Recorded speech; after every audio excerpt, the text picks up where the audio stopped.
Hey folks, Dave Temple here. As you know, my podcast is all about talking to the best thriller writers in the world. Now, while I don't put myself in that category of the best, I've certainly got my hat now in the ring. And after nearly 3 years of hosting this podcast, I think it's time to toot my own horn, if you will. So with that, I'm offering my thriller, The Poser, for sale all this month. It stars Detective Pat Norelli, a rookie cop working the overnight beat in Hollywood when one of the town's biggest stars is found dead in her Hollywood Hills home only hours after winning an Oscar. Beloved by her fans, Pat thinks someone wants this star dead and sees this as a way to forge her own path and get the promotion she craves. I'm proud of the response I've gotten from fans, and I'm confident you're going to like The Poser. So for the rest of this month, you can get the ebook for only $5 or the paperback for $14. Since I do this weekly podcast as a free service, perhaps you'd consider this as a way to help out a fellow thriller writer. There are two ways to reach the link. First, you can go to davidtemplebooks.com, scroll down to see The Poser, click, and you're on your way. Or head over to Amazon. You can find it there. Again, davidtemplebooks.com or Amazon. Thanks in advance for your support. And now, on with the show. On the next episode of The Thriller Zone, we welcome New York Times bestselling author Lee Goldberg and his latest thriller, Malibu Burning. Hello, Lee Goldberg. Welcome to The Thriller Zone. It's great to be here. When you catch me geeking out on you today, just grin and bear with me because you're a legend in Hollywood, and I'm honored to have you. Can I get that notarized and given to my wife? Yes, honey. Hey, legend, bring up the laundry. Hey, legend, the trash doesn't empty itself. So true.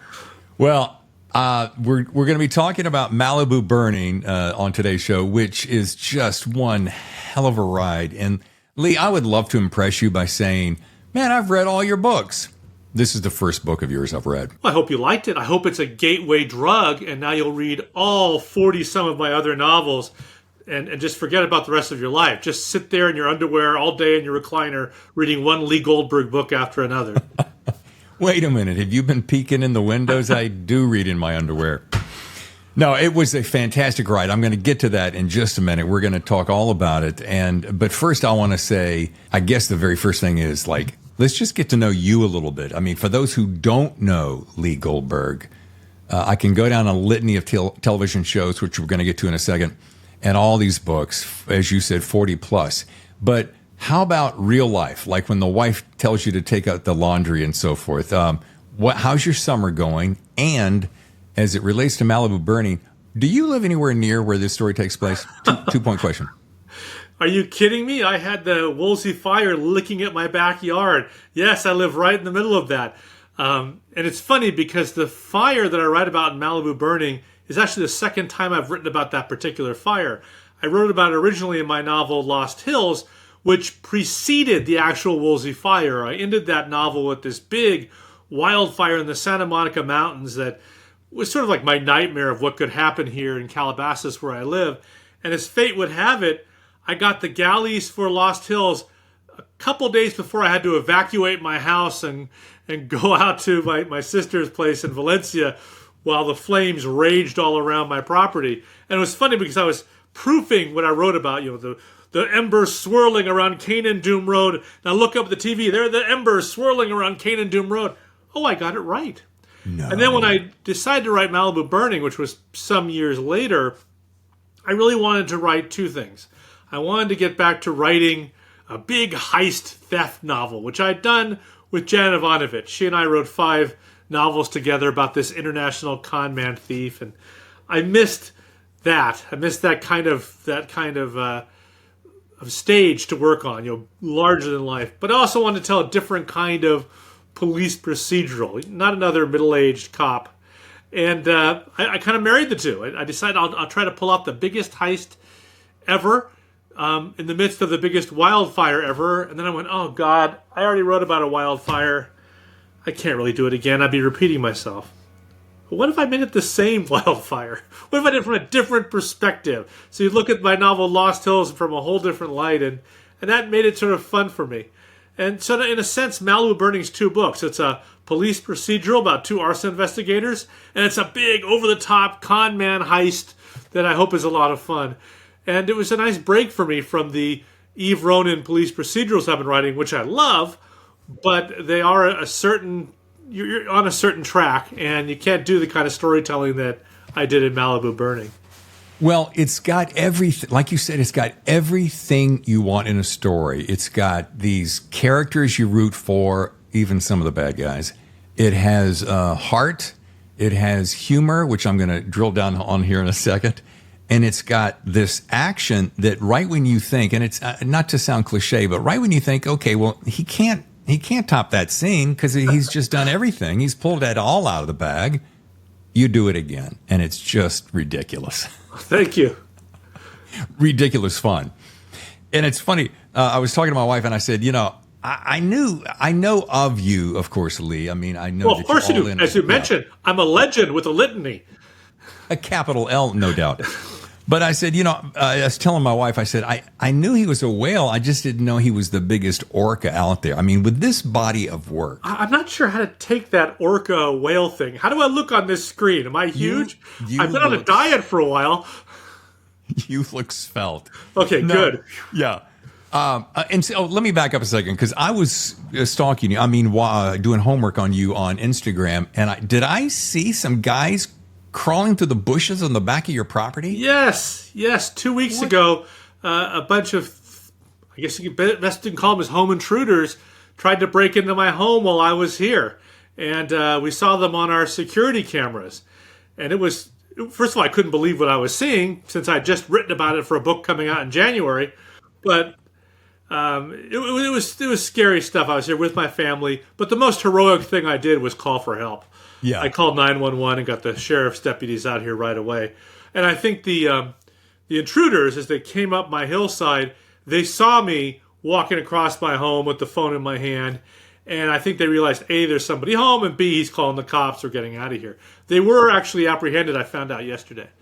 So, but good. What's weird is how viral that video went. I mean, I posted that video on Facebook, and before I knew it, I was on CBS, NBC, ABC, Inside Edition, News Nation. There were stories written about this literally all over the world. My wife's relatives in France read about it in papers there. I have friends in Australia and Canada and the UK who read it, which shocked me because there are bigger, more interesting crimes happening than some guys trying to break into my house who did not succeed. And like I said, the most heroic action hero thing I did was help, call for help. It's like I took them on single-handedly. Though this is the funny thing. I was walking across the house with the phone, calling 911 to get to my kitchen to turn on the outdoor lights, which I did. And then I started to open the back door. My wife's, "What are you doing, Lee?" I said, "I'm going to go tell them to get the hell out of my yard." She said, "There's 4 of them. You're unarmed. You're in your pajamas. What are you going to do?" And by the way, you're going to leave the door open to have us all raped and murdered? And I went, "Good point." And I went back in the house. I could almost see you writing that into a scene as he whip panned to the camera and said, "But you remember, I'm a legend." Yes. I yelled out to the guys on the hill, "I'm a whale with a litany!" And they ran. I saw that and I thought it was a spoof at first. I thought, and then I'm like, well, no, I know, having lived in LA, I know crazy things like that happen. But I'm like, what are you doing crawling up through the woods? Thinking, and then I thought about your book, and I'm like, as the book was unfolding, I'm like, well, again, it's uncanny. I literally have a book about Chilean burglary tourists preying on homes in Calabasas and gated communities that face open space. I have the galleys right here, so it's history repeating itself. And I've had so many things in my books come true that my wife has asked me to write my next book about a family in Calabasas that wins the lottery and becomes obscenely rich and stay thin their entire lives and can eat Oreos for breakfast, lunch, and dinner. So I'm trying that. I don't think it's much of a thriller, but I would like it to come true. See, this witty repartee of yours is my single favorite thing of this book. I thought when I see Malibu actually burning in the distance, and I used to have some friends who lived in Malibu, so I know this area familiar. And I'm watching this, and I'm like, wow! And it's a heist, and it's Danny Cole, and he's got all these. And this Marshall, I'm like, oh, this is gonna be nothing but dark, thrilling ride. And then the humor that pours, that spills over the edge in this repartee between Walker and Sharp is so. I mean, Yeah, it's a cliche to say laugh out loud funny, but I was laughing out loud. It's dang hilarious. Well, I'm a firm believer that there's humor in all aspects of life. Even the most tragic moments of my own life had humor. So I find novels that are unremittingly dark and have no humor totally unrealistic. I'm pulled out of it because it's just not life as I know it anyway. It's not like I'm going around cracking jokes and having banter all the time, but just humorous things happen. I mean, I can point to every tragedy and sad thing that's happened to me, and there's also been a humorous element in it. And I'm not talking about jokes and one-liners, but just the humor that comes out of situations. It's how we deal with stress. It's the inevitable. I mean, conflict draws action, and conflict draws humor, and they're both integral in life. So the humor, I don't set out to be funny in these books, and I don't want them. I don't want the humor to distract from the action, or the thrill, or the tension, or the suspense. But I think the humor makes my characters human. I think it makes them relatable. I think it pulls the reader in. Yes, they're laughing, but I think when you laugh, you're also investing in the character. Yeah. It's not a comedy. It's not Inspector Clouseau. It's not Johnny English. It's not Get Smart. It's a thriller, and it's action, and it's a police procedural. But like all things in life, there is an element of humor to it. Yeah, and we often laugh in the face of danger only from the sense of being nervous, you know, mm-hmm. and it's just precarious situations that we go, that these automatic things spring out of our mouth, right? I find Elmore Leonard books very, very funny. I find John Irving books funny. I find Larry McMurtry's books funny. You know, some of the best writers in the thriller space and outside of it are funny writers. Well, I couldn't believe as I was drilling down on your 7 series. We got Eve Ronan, Ian Ludlow, Fox and O'Hare, Monk, Diagnosis, Murder, Dead Man, the Jury series, and 13 standalones, and 9 nonfictions, and 4 anthologies. So back to your earlier point, yeah, I'm going to be spending the rest of the summer and winter reading just your stuff to catch up, much less the rest of the show. I have an expensive family. But, you know, and I didn't even mention your Crime Hunter series. I mean, I'm thinking back to Hunter, Spencer for Hire, Sequest.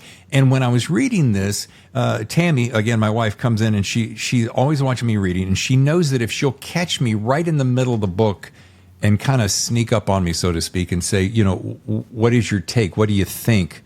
What are you feeling? I'll always give her that one line that kind of says it all. And what I said to her was, I said, I know this is a kind of wacky, but it's like Lethal Weapon meets Backdraft in Malibu. You know? I'll take it. I'll take it. Because you got that buddy cop energy in the, back to your point, right in the face of danger. And they're so freaked out, you're always having humor. But then you got that backdraft. So there's so much science to the fire, which I find intriguing. I love it when an author like yourself, you're painting a huge canvas of a fire. Okay, got it. But then you throw in thermodynamics and wind changes and all these little tiny, without belaboring it. And I go, now I'm really vested because I know you know your stuff. I had to do an enormous amount of research. I kind of hated myself because once I decided to do a book about arson investigators, I realized I know nothing about arson investigation. I know nothing about fire. So I went out and I talked to experts. I talked to arson investigators. I also read a whole lot of textbooks for arson investigators. And I just delved into that whole field, and I came up with a way of committing arson that I didn't think had been done before. And I ran it past an arson investigator with the ATF. And I don't know how family friendly your podcast is, so I won't say exactly what he said to me when I told him You can say whatever you want. He went, "Fuck you." What? He went, "Fuck you." I said, "Why are you saying that?" He says, "Because it could work. Damn it, It could work." I said, "Do you want me to change it?" So, no, don't change it. But now I'm going to have to go do it. Excuse me? I'm going to have to go set some fires using your method so I can see if I can detect them if they're ever used. So he went out and he set fires. It was obviously a controlled situation, you know, in the back of the ATF building or whatever, you know, and then he and his team, involving chemists and other forensic people, looked at the evidence that was or wasn't left behind to see if they would be able to determine this method of creating a fire. And he sent me the videos, which was, I can't believe this. And he said, this is why we like working with creative people, because we would never have thought of this. You give us new ideas that we can use to approach arsons. I might never have thought of this possibility, and now maybe I will when I look at a fire. Maybe there's something now I've got to look for that I wouldn't have otherwise. And so that was very gratifying. And I started buying all these arson investigation textbooks. I actually heard from the arson investigator who runs the courses saying, I looked into you and you're not a firefighter or detective. Are you writing a book about arson investigation? I said, yeah. What made you say that? He says, you're the first person to buy these very expensive books who didn't have to for a course. And he was great. He gave me a ton of background and information. So I do all this research and then I set it aside. I don't want to hit the reader over the head and say, look at me, I've done all this research. I want it to come through in what the characters are saying and doing. I want it to imbue their actions and their dialogue. So yes, some of it comes out enough so the reader can understand how the arson investigator is doing his job, but I don't want the reader to just go, oh, this is Lee showing me all the research he did, and God, is it boring. It's like reading the textbook. I don't want to do that. I just want to have enough to create this sense of reality so you won't notice how absolutely absurd everything I'm writing is. I want you to suspend your disbelief. And the way I do it is to give you enough truth that you buy into my con, which is the book. Sure. and don't really notice how I'm suspending the rules of gravity and geography and common sense as I write my book. Well, without spoiling it, and what you started at the top of that story with, is that thing that they hadn't seen yet, is that we'll just use the word laundry scenario? No. That laundry story I actually got from one of the guys I was talking to. I said, I'm using that. No, it's the method that Danny Cole uses to create the wildfire. Oh, got it. Okay. To make it look like arson. It is virtually undetectable. Yeah. I mean, I would say, when I say virtually, it's probably 99.9% undetectable if you don't know how to look for it. Yeah. And the odds of anyone being able to pull it off are pretty large. But then again, I guess they could use my book as an instruction manual.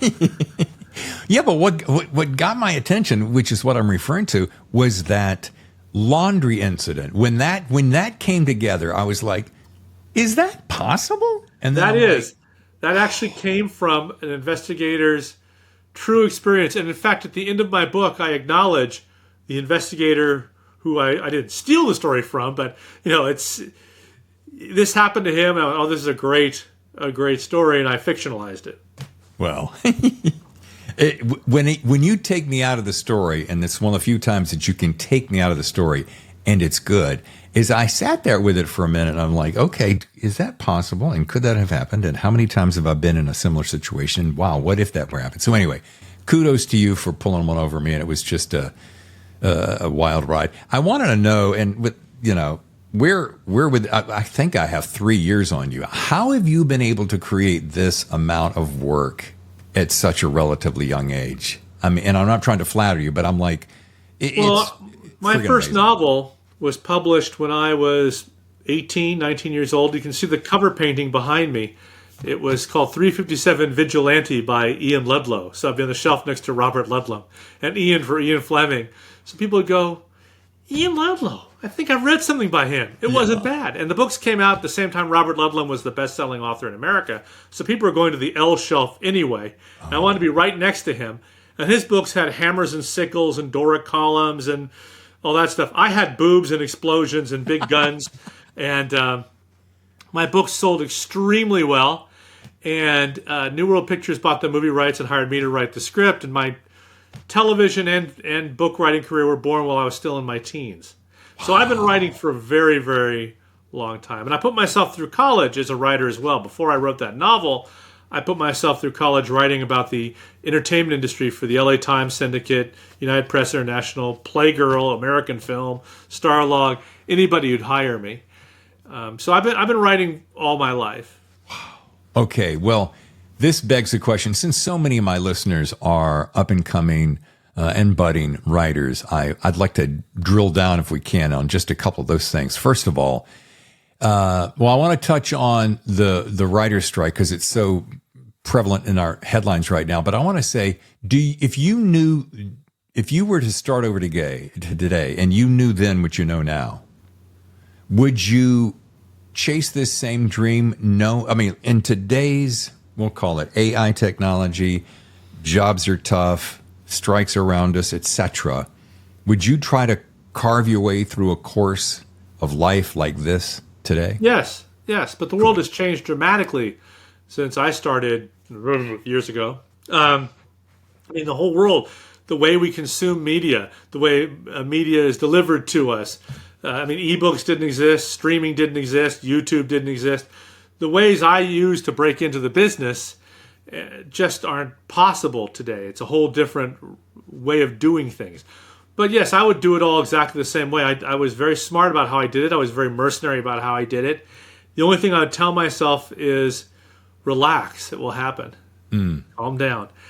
And it's funny because I am literally doing the same thing today that I was doing when I was 10, 12, 13 years old. I'm still sitting here telling stories, listening to movie soundtracks while I do it. And my life is the same. I have bigger responsibilities. I'm gray and fat, but otherwise, it's the same. And I'm the luckiest guy I know. I mean, what I did that was smart early on was I gave myself a graduate school education in television and publishing by interviewing people in those fields for articles that I was writing. I never said I wanted to be a novelist or I wanted to be a TV writer or a producer, but I interviewed the top people in those fields and asked them all the questions I wanted to ask. And while I made money off of that, writing articles about it, I gave myself an education. I learned from the best, and it served me well. And what's ironic is so many of those people I interviewed when I was a teenager became friends and didn't remember that I had interviewed them. And when I showed them and reminded them, they're like, "Oh my God, that was you!" I was fortunate when I was young, and it's hard for me to imitate it now because as I mentioned before we went on the air, I'm having some vocal cord issues. But my father was a television anchorman on the 6 and 11 o'clock news when I was growing up. My mom was a newspaper reporter. So writing and television were always in our lives. And my father talked like this my entire life. "Hi, Lee. How are you doing? Please pass the salt. How was school today?" And when he'd laugh like this. So I never knew if my dad really found me amusing or not. Now you're laughing because you've only had to deal with this for about 10 seconds. Imagine if your entire life, your dad always talked to you like he was on camera. "This is an exciting interview that we're doing. Dad, can you please talk in a normal voice?" I am talking in a normal voice. But what that voice gave me was the ability to get on the phone as a teenager and interview people without them realizing I was a teenager. Right. And it got me incredible access to so many people. And I applied those lessons. In fact, I can tell you one anecdote about it. I interviewed Stephen J. Cannell when I was a teenager over the phone. And I made the mistake of mentioning when I came down to school at UCLA that I was in town. He was like, "Oh, you should come to the studio and meet me. I'd love to finally meet you." And I went, "Oh, crap. My con is going to be revealed. When I walk in the door, he's going to see I'm a kid and think that I just was sucking up to get a script. What am I going to do?" Right. So I went to the studio to see him, and sure enough, the moment I walked through the door, I could see it on his face that he thought he'd been conned. So the first thing I asked him was this really tough question about the financing of his shows. I just hammered him with these questions since he was going independent after leaving Universal, just to show him I was a real journalist. And then I kept interviewing him after that for other magazines I worked for. And one day I got a job as a story editor on Hunter, which was a Stephen J. Cannell production. Wow. But I didn't tell him. I had nothing to do with Steve. I got hired by somebody else. So I'm in the hallway working on Hunter, and I bump into Cannell. He says, "Lee, how you doing? Oh, shoot, do we have an interview today? Did I forget about it?" "No, Steve, we had no interview." "Well, what are you doing in the building?" I said, "I work here." "You work here?" I said, "Yeah, I'm a story editor on Hunter." "You are?" I had no idea you wanted to be a TV writer. I said, I know, because I'm an ethical journalist, and that would have been other. Just, you work here? Oh my God. And he gave me this great big hug, and we became really, really good friends. I mean, I worked with him on 2 more shows. I hired him as an actor, I think 4 or 5 times on Diagnosis Murder. Yeah. We ran into each other all the time on the book circuit when he became an author. So it was a great experience. Wow, what a fantastic story, and what a legend. You know, back in the day, was the 70s really kind of his? That was when he was magic personified, and you saw his name on every show, wasn't it? It was the 70s, 80s. Yeah. By the early 90s, the business had changed, and I remember the day he decided to stop being a TV producer, writer. I was in the studio. In his building. And he had gone to CBS and pitched a series with George C. Scott that ended up failing. It was called Traps, I think. But anyway, he went in and pitched it. And CBS said, we'll put it on the air, but we want to own 50% of it. And he came back, and he came to my office, and he said, I just want you to know, this is the end of my business. What do you mean? He says, I did not create this business to give 50% of my show to the studio network in order to get it on the air. I'm done. It's my last series, and I'm not gonna pitch anymore.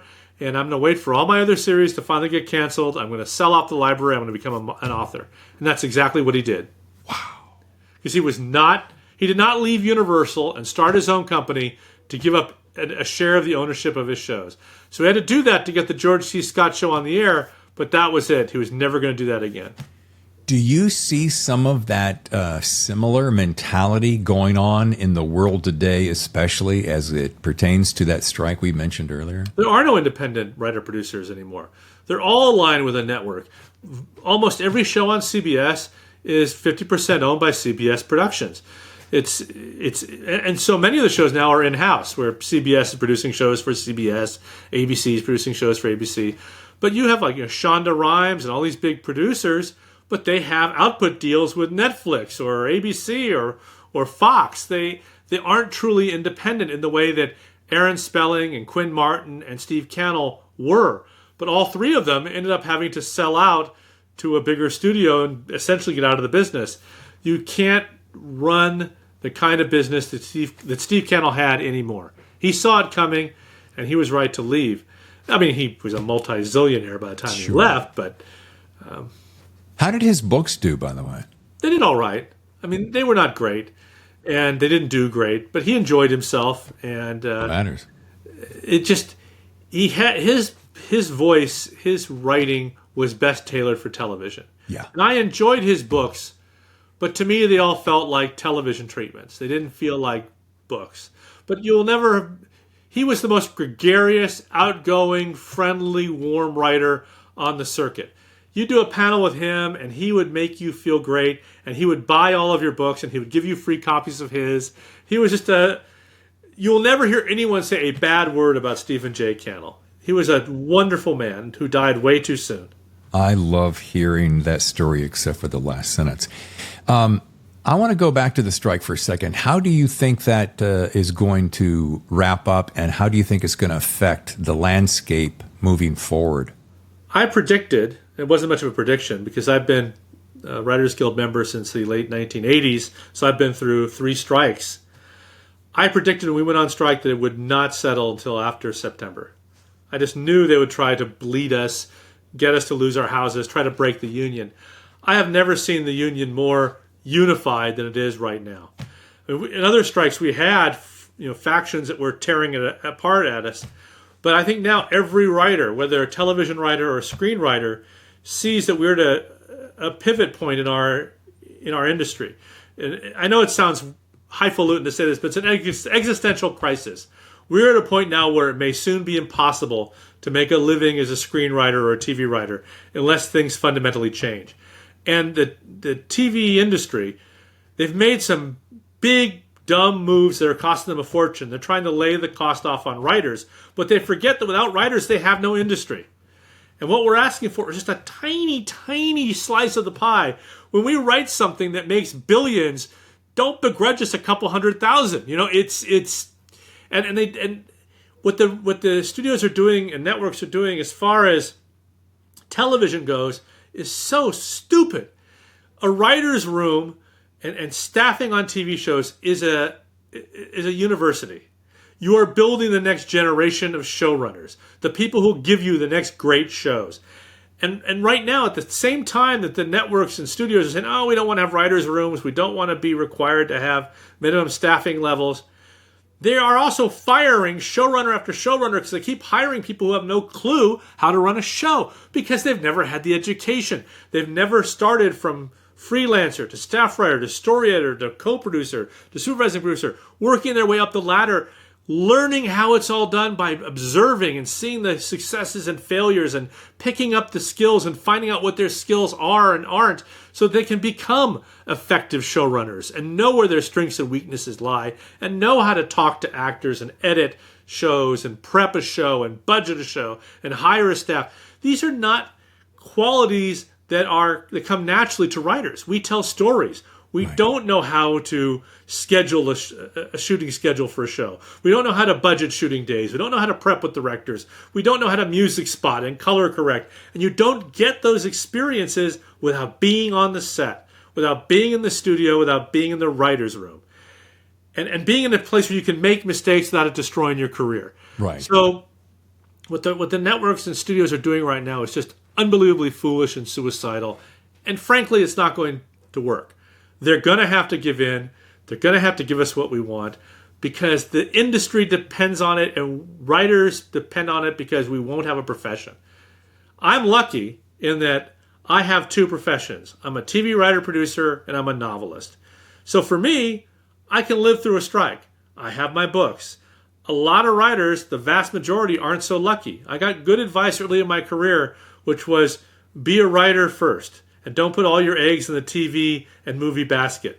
Keep your book career alive. So while I was doing all those TV shows, those hundreds and hundreds of hours of television, I kept writing books, even though it didn't seem to make any financial sense. So that when a day like this came, I wouldn't be in deep trouble. Well, it really, to put a finer point on that, it really it's going to sound so absolutely, Dave, really, you think?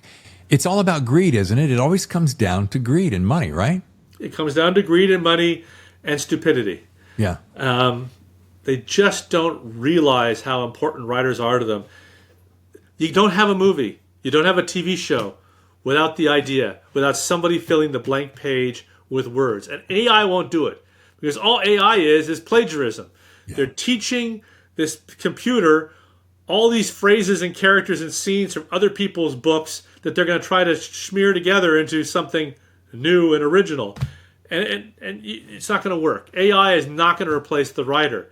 You need originality. You need a different point of view. You need a voice. You need an attitude.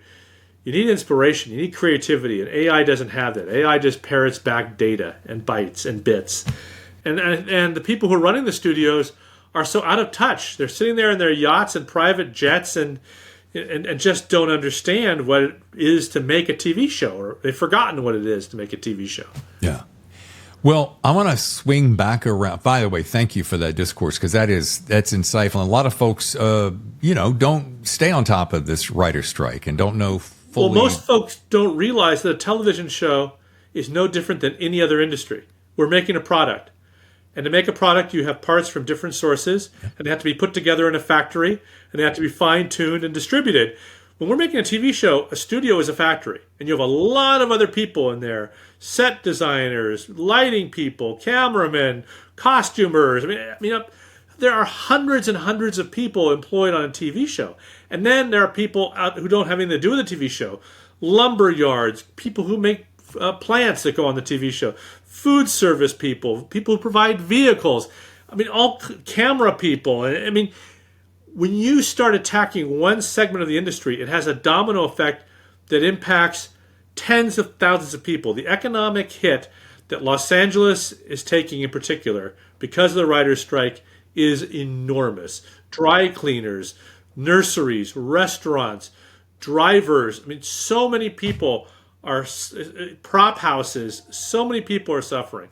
Not only that, people have nothing to do with the entertainment industry. People who build houses, landscapers, people who sell cars, because all these other people are not spending their money, Yep. they're suffering. Yeah. So it's just really, really, really irresponsible and stupid.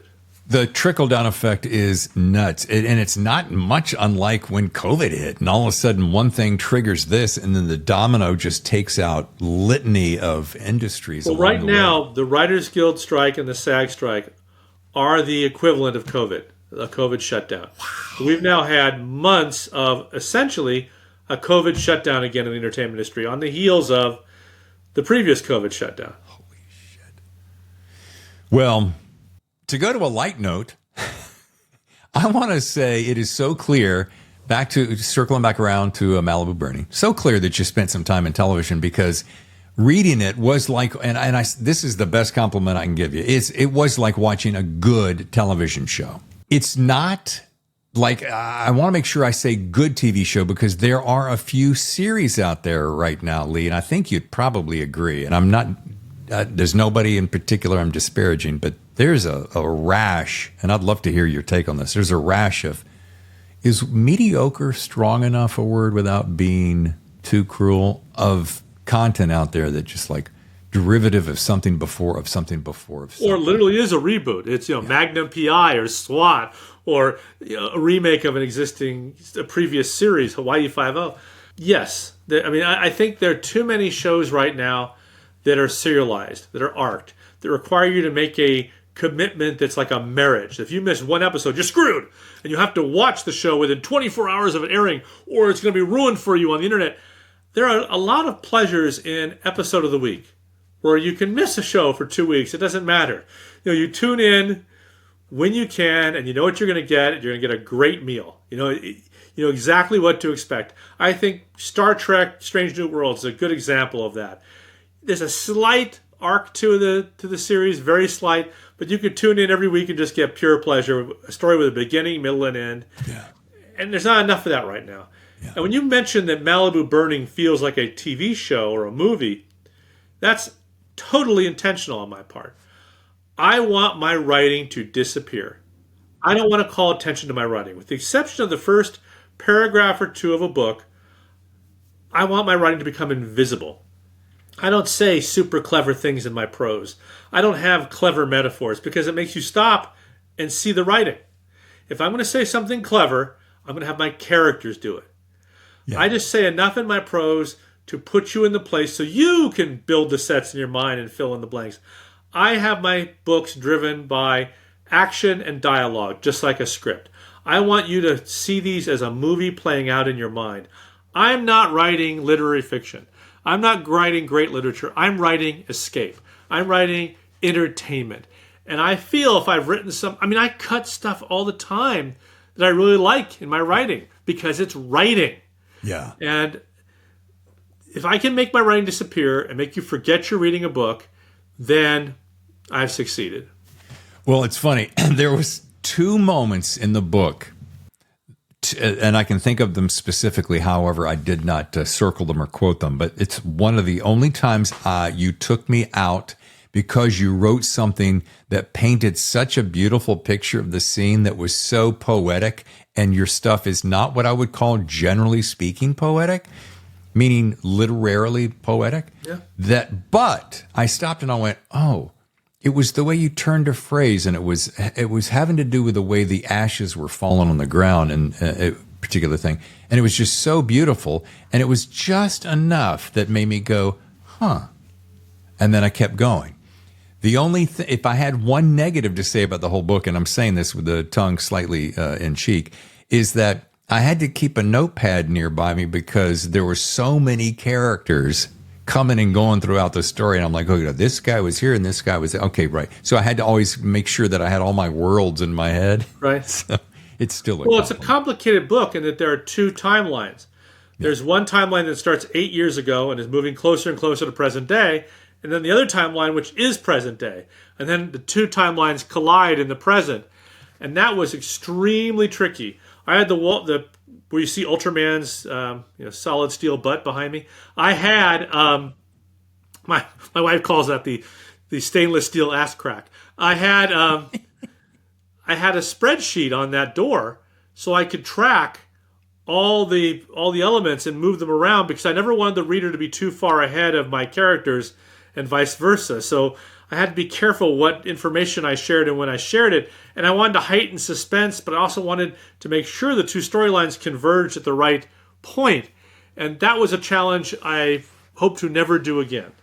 I have another book coming out in November called Calico. And that book is a present-day police procedural and a period western that also collide because they share the same dead body. But that was another situation where I had two timelines, and I'm not going to do that again. It's too damn hard. But I went back and started writing another Eve Ronin, which is a straightforward police procedural unfolding in real time. It felt like a vacation. Well, I want to go, because I'm looking at your nonfiction books, and you've got Unsold Television Pilots, Fast Forward, the best TV shows, tied in, successful television writing, James Bond films. These books about technique and the history of writing and so forth, you have to have had a remarkable education, both classically trained as well as your decades on the studio sets, to have been able to acquire all of this knowledge. What is that thing that you've that little gem that you've walked away with that said, I mean, sure, you've got this question is not what's your best piece of writing advice, which is what I'm going to wrap the show with. So I don't want to go exactly to that, but you got to do your homework. You got to put in the time. You got to put in the hours, your 10,000 hours, et cetera. You got to really learn the mechanics of writing. But has there been a gem that you went, wow, if there's one thing I've taken away from this business, it's kind of this? Not really. Yeah. There's one thing rule I tell writers, no matter what you're writing, whether you're writing a script or a book, which is every scene has to have conflict. Every scene has to reveal character and move the story forward, or you cut it.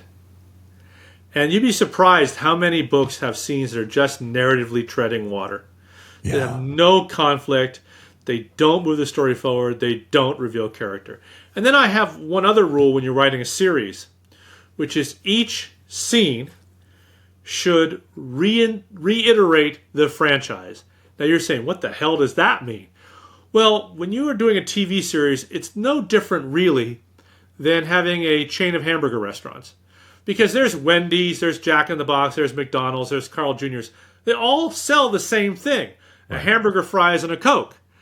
But there's a different experience getting a Big Mac than whatever the burger's called at Carl's Jr. or Burger King. Sure. They have slightly different tastes. The restaurants are different. The vibe is different. Those are the franchises. And no matter where in the world that you walk into a Burger King or walk into a McDonald's or a Kentucky Fried Chicken or whatever, it's going to be the same experience every time. Yep.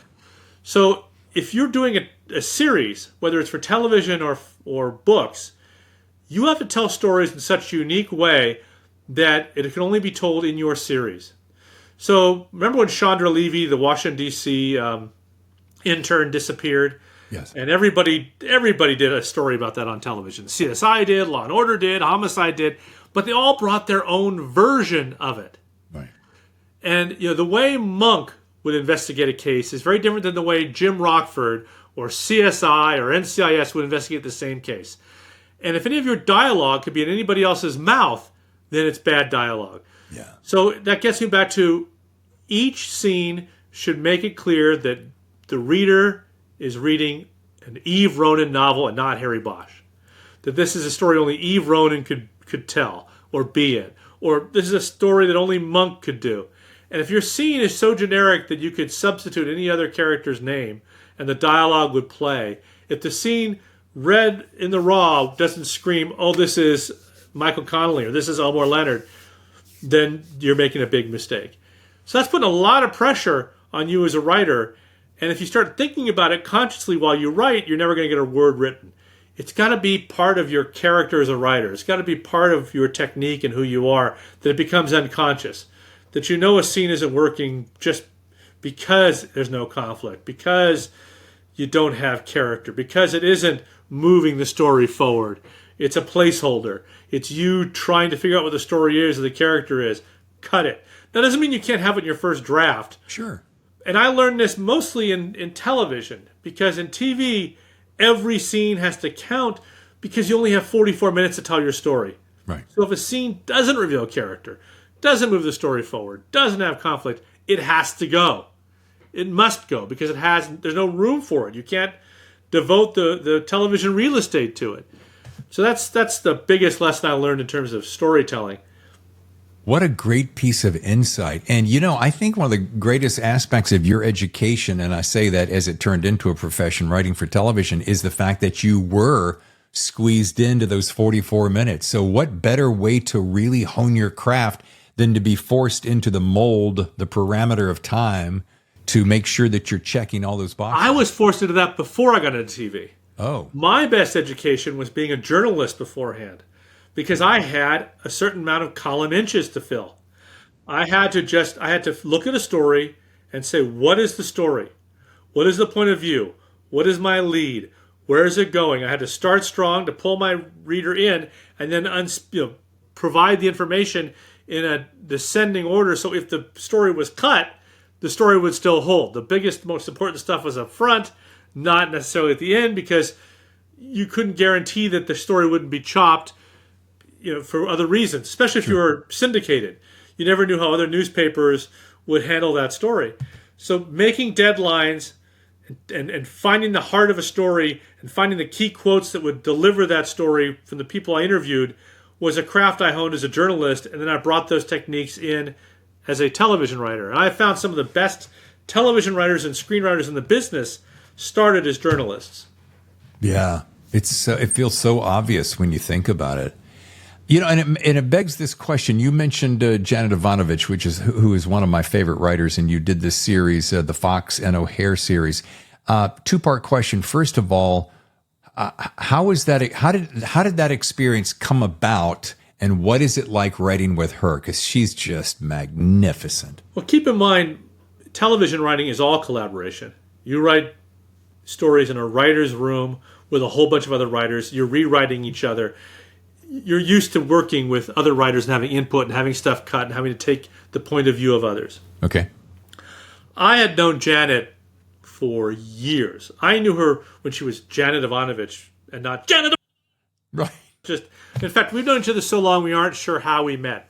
It was probably on the One for the Money tour or something before she really broke through. So we were good friends. And we would eat dinner or talk on the phone for several hours, once or twice a year. And she came to LA to have some meetings, and we had one of our 3-hour dinners, and she was bemoaning the problems she was having collaborating with writers. Uh-huh. And she wanted to know how I did it, because not only do I collaborate with writers in the writer's room, but I had written the Monk books.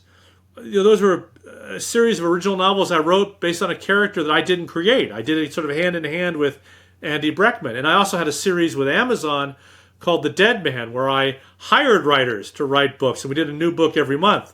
We did 25 of them over 2 years. And she's just like, how do you work with writers? And I've talked to her about my collaboration approach and how it works.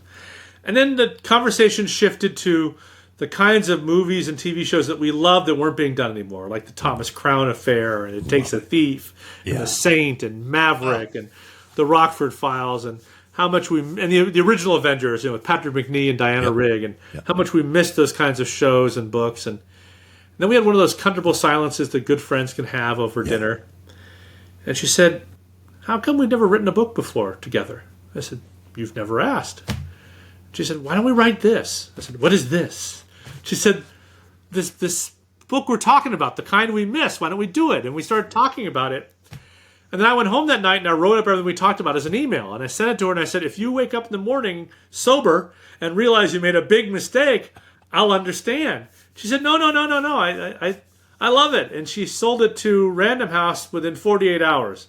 And I think 7 months later, we were on the #1 New York Times bestseller list. Oh my God. And the way we wrote, one of the advantages I had was I was not intimidated by Janet Ivanovich. She was my friend. So if she had a bad idea, I could say, that's a bad idea. Yeah. But also, I didn't try to imitate her. And I told her, it's a big mistake to try to write in your voice.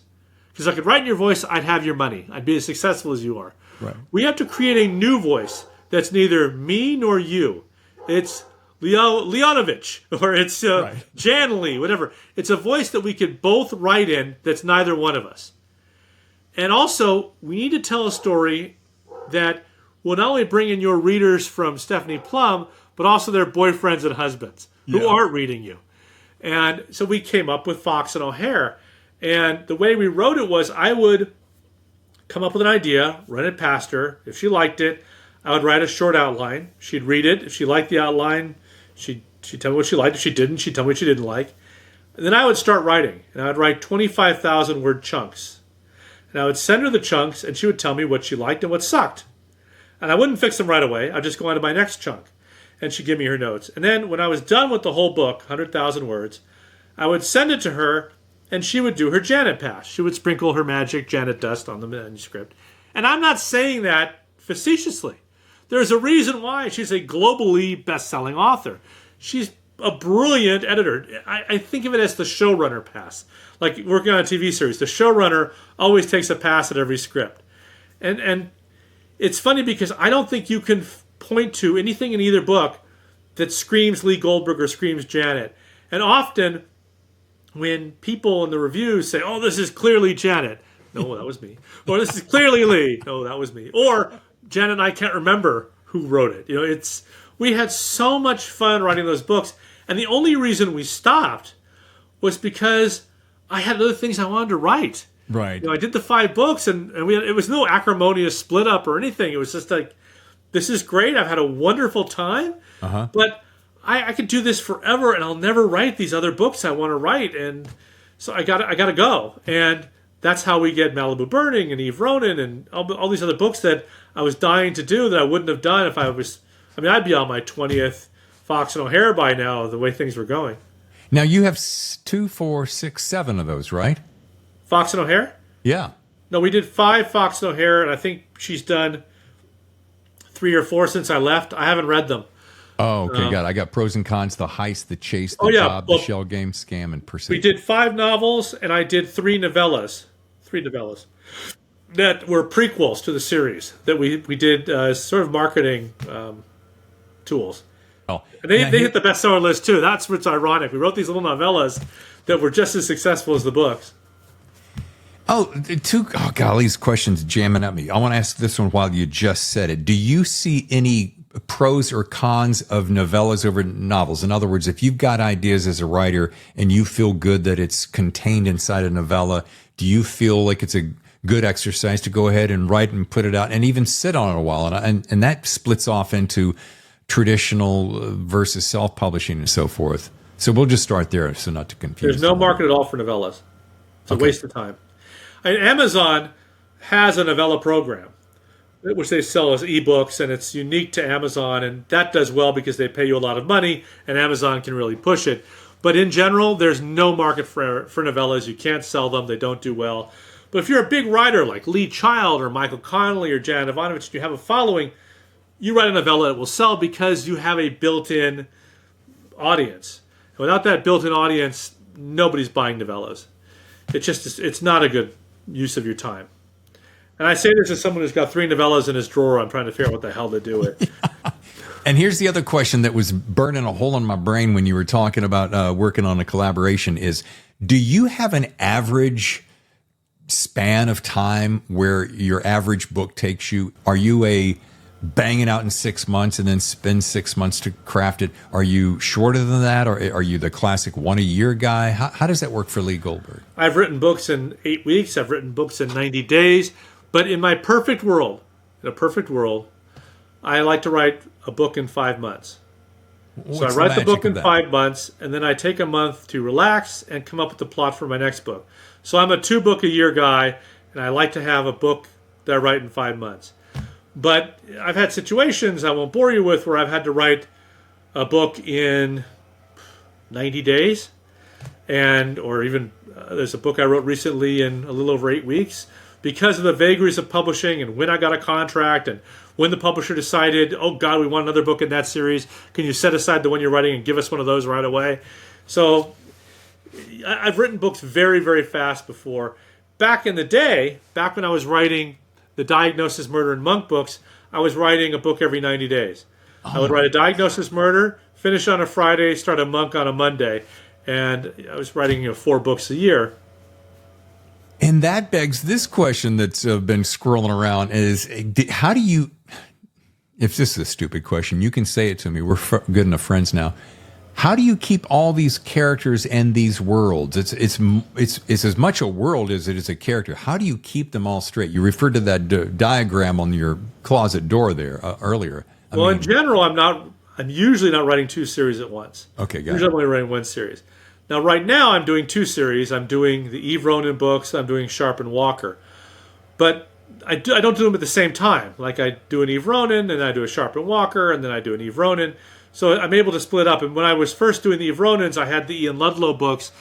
But I only did 3 of the Ian Ludlows. I've done 5 or 6 Eve Ronin novels. But the reason I'm confused is the sequel to Malibu Burning, it's coming out in September of 2024, which I finished a week or so ago, is an Eve Ronin crossover. It's an Eve Ronin book, and it's a Sharp and Walker. So they're in the same world.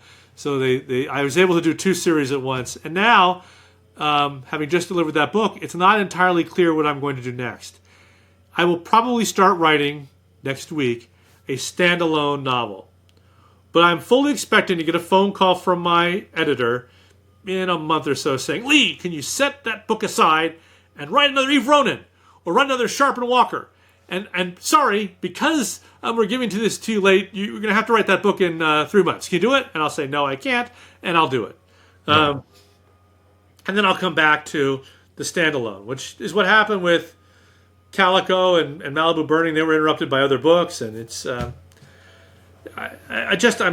I'm writing my book, though, I'm focused on the book I'm writing. Where it gets crazy is if I'm writing a book at the same time I'm writing an episode of a TV show, or I'm writing a pilot, or I'm writing a movie.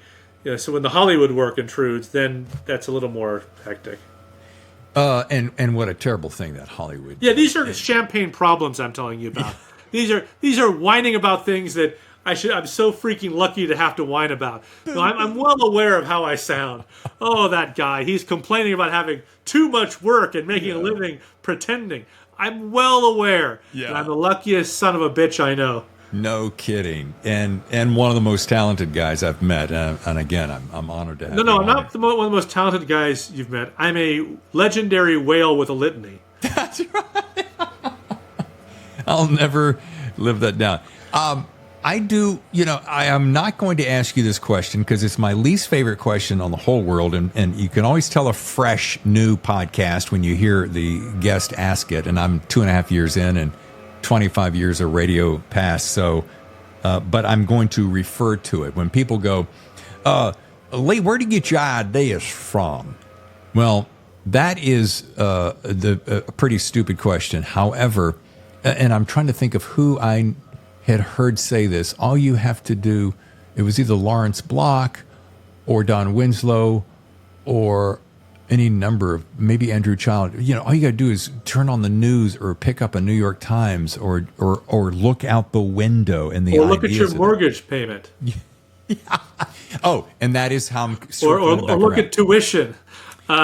Yeah, because people will say, "Oh, don't you ever get writer's block? Do you see firemen get fireman's block or cops get cop block?" That's the thing people don't seem to understand. Yes, I'm a writer, and yes, it's an art, but it's the way I make my living.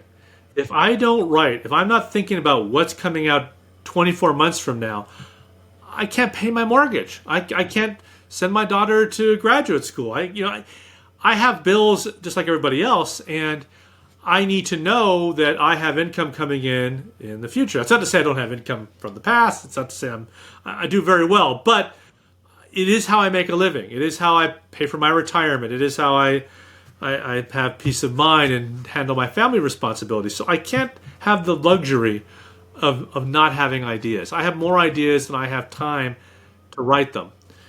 But I essentially start usually from character. What is the character that interests me? What makes this character different and fresh? And then what story will make this character come alive? So I rarely start with the mystery. I start with, as I mentioned earlier when I talked about Malibu Burning, what kind of story do I want to tell? What kind of characters do I want to speak through? And then the the shape of the story comes out of that. I very, very rarely am shaped by a true story. There are some exceptions. The poster behind me for Lost Hills, the story in that book is based on a real crime that I heard about while I was researching another book. And when I came across that crime, I realized it was the perfect crime for a book, and what kind of character would be able to solve that crime. And it was a different way of creating a series or a novel for me. And my Eve Ronins now, I do find myself inspired by things that happen here in Calabasas where I live, because that's where my story is set, and I want my stories to reflect the genuine culture and life in this community. Yeah. But most of the time it comes out of character, and the ideas come to me at the strangest times. I mean, they'll hit me at dinner, they'll hit me in the bathroom, they'll hit me in the shower, they'll hit me in the pool, they'll hit me stuck in traffic, and then I've got to quickly write them down or send myself a text or call myself on the phone. Yeah. I wanted to say something about Danny Cole. And you mentioned about how you start with character, and he's one of the most interesting characters because out of the gate, you got this criminal, the seasoned criminal, starting this escapade only to stop and help someone who has been hurt. And that becomes the Achilles heel because he has a heart. And that guy who has a mind for injustice still has a heart for the right thing is the best. Yes, but he's still a criminal. Yeah. And the plot he comes up with is putting thousands of lives at stake. He's destroying people's prosperity. What I want to get across with Danny Cole is something that Steve Cannell taught me, which is you are never writing bad guys. You're writing people who commit crimes as part of their life, who see themselves as the hero of their own story. They don't get up in the day and go, whoa, I want to take over the world because I am evil. No, they are people who think, I'm a good guy, I'm just making a living, I want to be loved, I want to take care of the people I love, I want to make money, I want to be challenged. They may use crime as a way to do it, but they don't think of themselves as bad people, and there are more aspects to their personality than just the crime they are committing. Yeah. Steve always told me, what are the bad guys doing while the hero is doing what they're doing? What is going on in the bad guy's life beyond waiting for the hero to show up and complicate his life?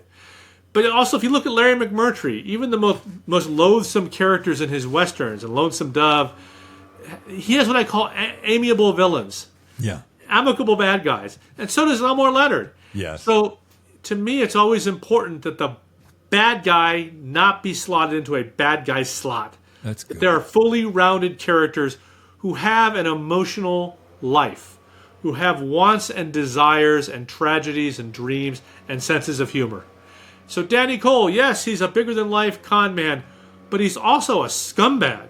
Yeah. He's also reprehensible because what he is doing is destroying lives. He thinks he's got control. He thinks he's doing it for a noble reason. Yes, he does help people who are unintentionally injured by his crimes, but those are the people he can see. How many people are out there that he doesn't see who are damaged by what he does in ways he can't envision? So he's fooling himself to some degree. Good point. Well, as I start to wrap, my wife again I talk about her all the time because she's such a good influence on me. She said, how would you describe this? And so I sat down and I scribbled out this little note that said, if I were describing Lee's writing like I was describing a fine wine, I'd say it was rich and full-bodied with tasty top notes of humor and lightheartedness while enjoying a deep and robust blend of rich experience infused with an enormous heart, making for an enjoyable, readable accompaniment to any meal. Now, that sounds really superfluous and hooty-tooty, but it's just my way of going. It was such an enjoyable experience and so well-rounded and so complex that if I were single, I would take that, and that's how I describe myself on Tinder.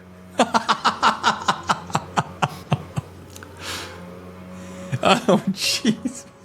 Is Tinder the right dating site, or is that all for gay people? I don't know. I don't know. My daughter's on some of these, and they all start with R. Grindr, Tinder, Schmeckler, whatever. I don't know what they all are, but Hey, here's a question there's a thing that I lived in LA 3 different times, and I live now in San Diego, so not far from you at all. Are you going to BoucherCon, the World Mystery Conference? Yeah, are you going to be there? Absolutely. Oh my gosh, I'm so excited. Sweet. All right. You should go. It's a great, great event if you're a crime fiction fan. Yeah, I'm there. I mean, it's 20 minutes from here. Are you kidding me? All right, so here's the thing. I feared for LA because of this burning situation, this wildfire. And then I wondered, and fill me in here, has there ever been a heist of this magnitude? Because this is a ginormous potential heist. Has there ever been a heist at this size before that you're aware of? No. And I only know that because Ed Nordskog, who ran the arson and investigation unit for the LA County Sheriff's Department, told me it's never been done. Which is kind of scary because you could theoretically do what I've done, but it's a foolish way to commit a heist because you can't control nature. No, you may think you can. That's one of the other things I want to do. In all these heist movies, you have these guys come up with these clever heists, and they always go almost exactly the way they planned. Right. But the truth is, you have no idea what random things are going to happen that will impact what you're doing. You can't control every element. You can't control nature and random acts there's so much going on. All you can do is have a great plan and be able to think fast on your feet.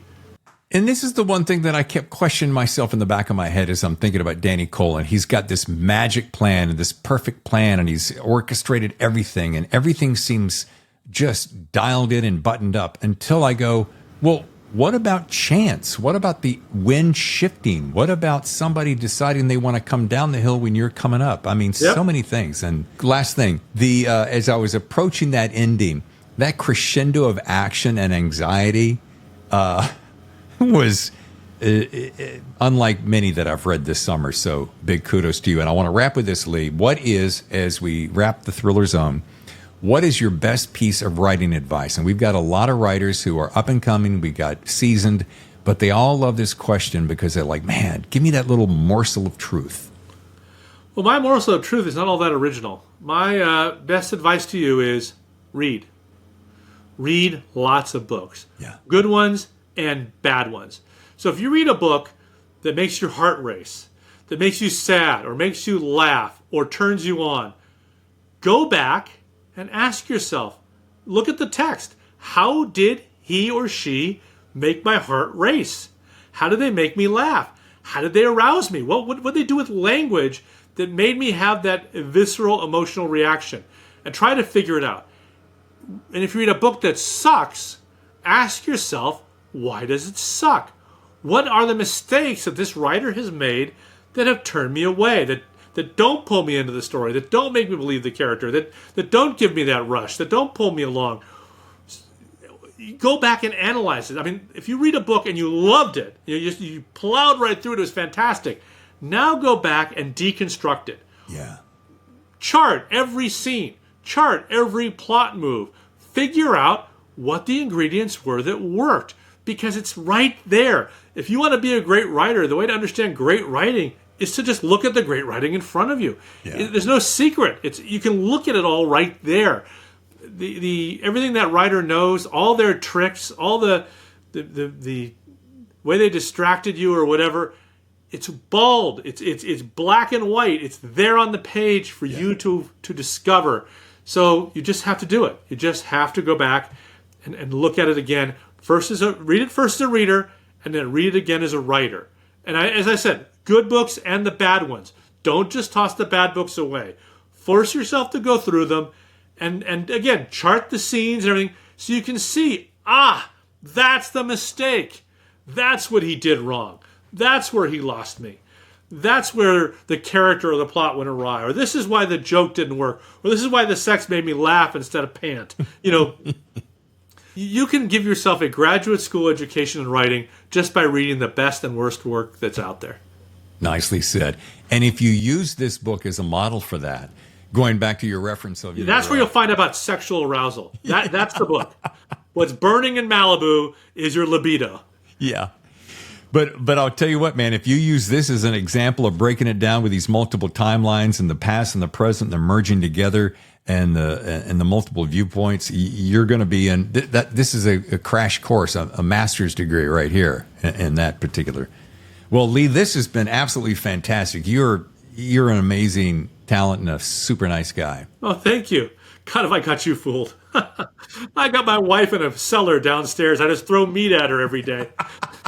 And you think I'm a nice guy. Oh, God. Wait till she escapes and the story goes public. Oh, jeez. All right, so we're going to see you. When are you heading down for BauschCon? Tuesday, Wednesday? I'm heading down Wednesday. Okay. All right, well, we'll see you. Looking forward to that. And again, huge thanks for all this time. I know we went over, but man, I so appreciate it, Lee Goldberg. My pleasure being here. Join us Monday, September 4th for Lee Goldberg, author of Malibu Burning, on The Thriller Zone.